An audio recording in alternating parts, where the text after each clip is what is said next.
Bismillahirrahmanirrahim. Ustaz, boleh setelah sholat witir nanti saya sholat tahajud? Boleh. Boleh itu. Kalau ada ustaz bilang tak boleh, sholat aja. Boleh. Siapa yang mendirikan qiyamul lail imanan wahtisab?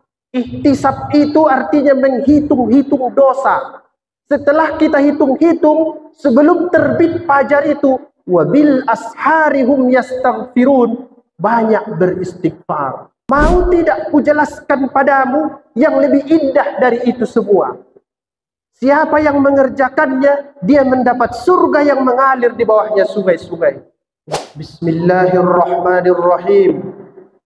Assalamualaikum warahmatullahi wabarakatuh.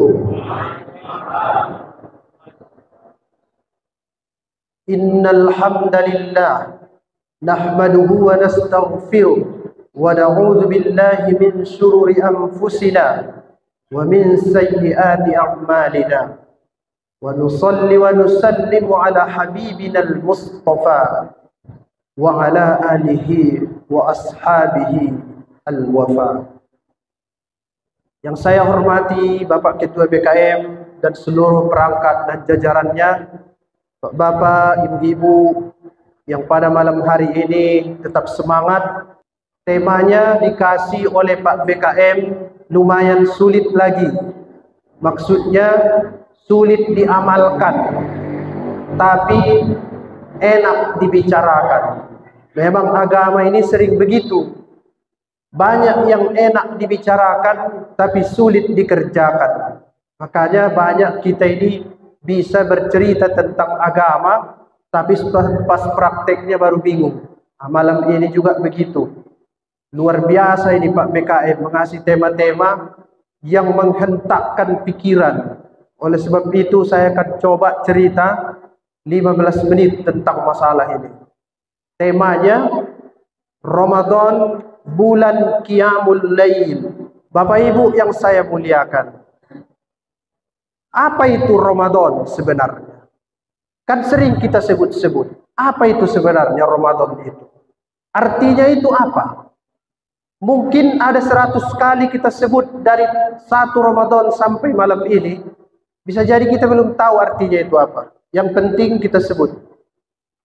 Ramadan bisa berarti panas. Itu artinya. Kenapa? Dulu dan bisa jadi sampai sekarang, ketika disebut nama bulan ini, cuacanya lagi panas, luar biasa panasnya. Di mana itu? Di negeri Arab.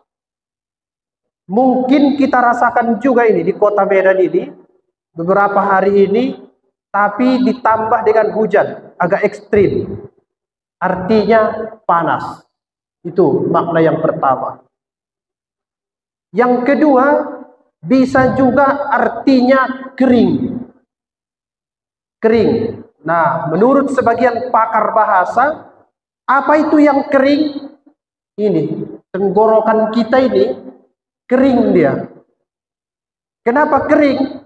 Sebabnya ada dua. Bisa jadi karena sedang puasa, bisa jadi juga karena cuaca yang panas itu tadi. Makanya disebut dia kering. Dua. Ada makna yang ketiga. Saya lebih setuju yang nomor 3 ini. Maknanya itu latihan atau mengasah. Yang dua itu. Latihan atau mengasah.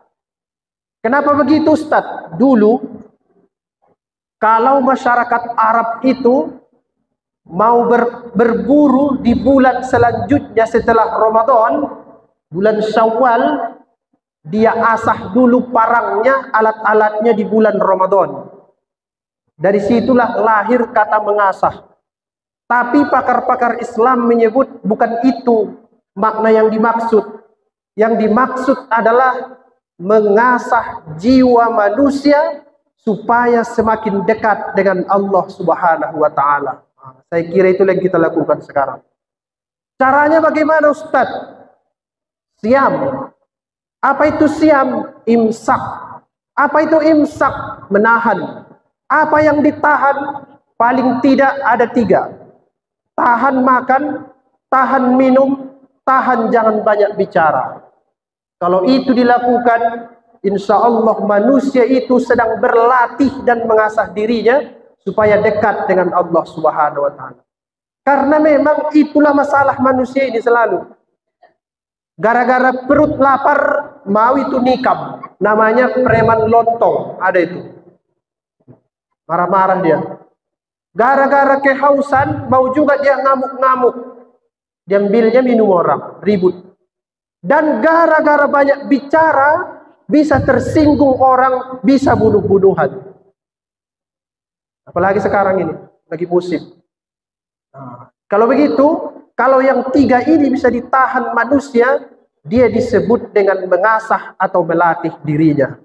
Saya yakin kita ini Bapak Ibu yang rajin tarawih ini, kita ikutlah itu orang yang mengasah diri.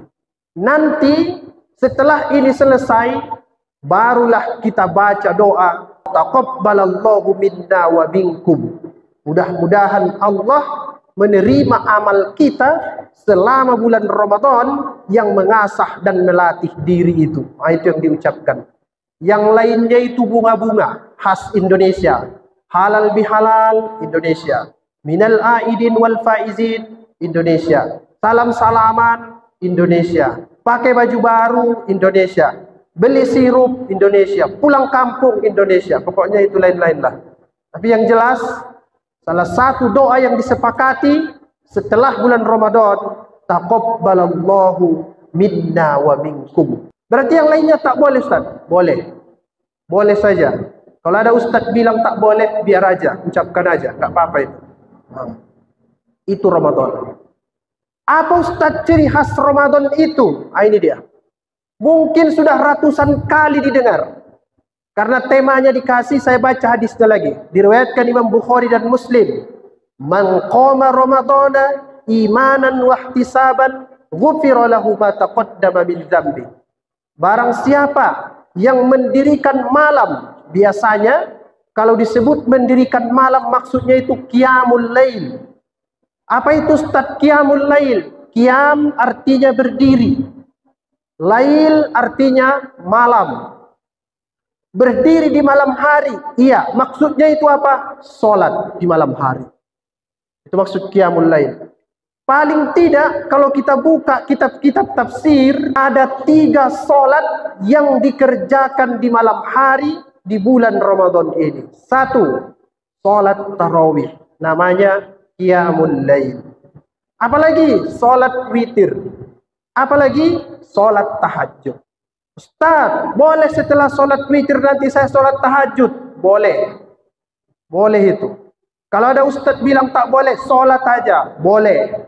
Boleh itu. Jangan nanti setelah dia witir di sini, kenapa kamu tak salat tahajud selama Ramadan ini? Sudah witir tadi di masjid jami. Tak boleh lagi kata. Boleh, silahkan. Setelah witir di masjid, masih boleh tahajud di rumah. Masih boleh itu. Bapak ibu-ibu yang saya muliakan. Setelah kita lakukan qiyamul lail, kita akan sadar bahwa banyak keistimewaan dalam agama ini yang terjadi di malam hari. Dan itu sering kita lupakan. Kenapa di malam hari? Karena di malam hari jiwa itu lebih khusyuk. Tidak banyak gangguan. Orang lagi tidur, kita nggak dengar suara skater, tidak dengar suara Mobile Legend, tidak dengar suara TikTok. Karena pemainnya lagi bobok semuanya. Kita bisa fokus. Itu sebabnya banyak kejadian di malam hari di agama yang luar biasa. Yang baru kita lewati, subhanalladzi asra. Terjadi di malam hari.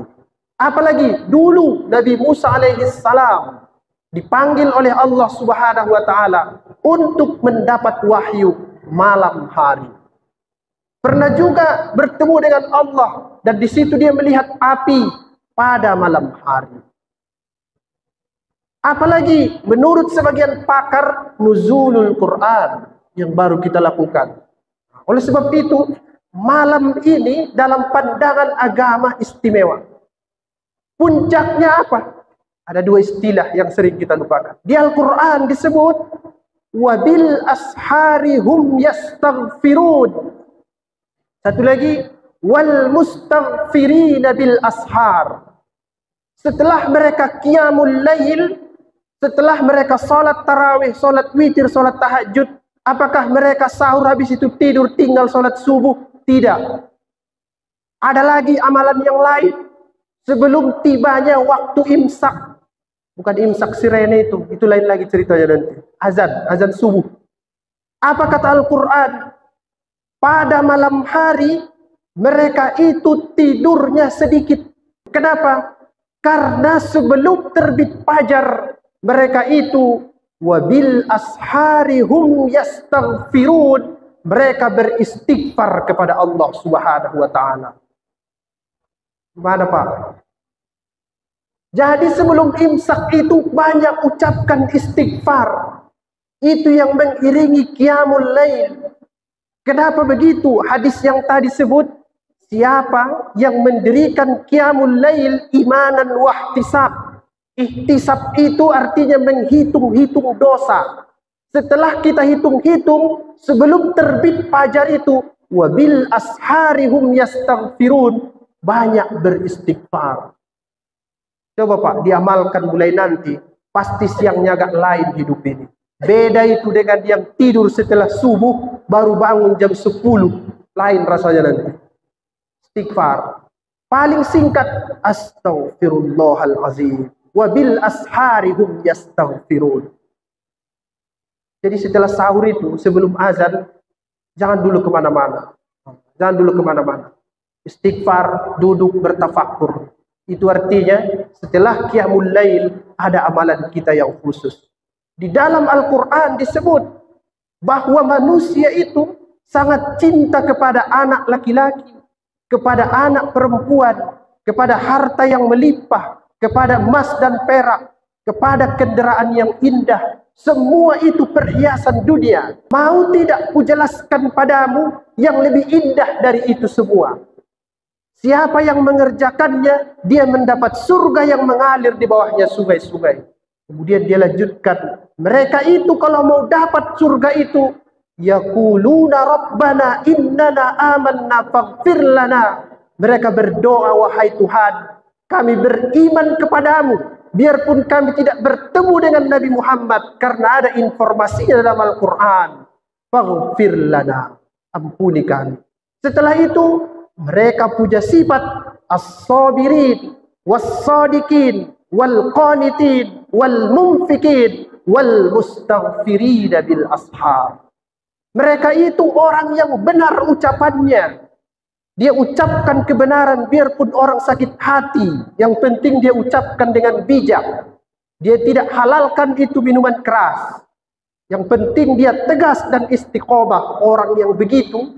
Kemudian as-sabirin, dan dia sabar menghadapi tantangan hidup. Wal-qanitin, dia patuh kepada Tuhan. Wal-munfikin, dia bagi sebagian hartanya di jalan Tuhan. Wal-mustaghfirina bil ashar, dan mengucapkan istighfar sebelum tiba waktu fajar. Mereka itu mendapat yang lebih indah dari anak-anak, dari istri, harta, kemudian kendaraan yang luar biasa. Bapak Ibu sekalian, mari kita amalkan.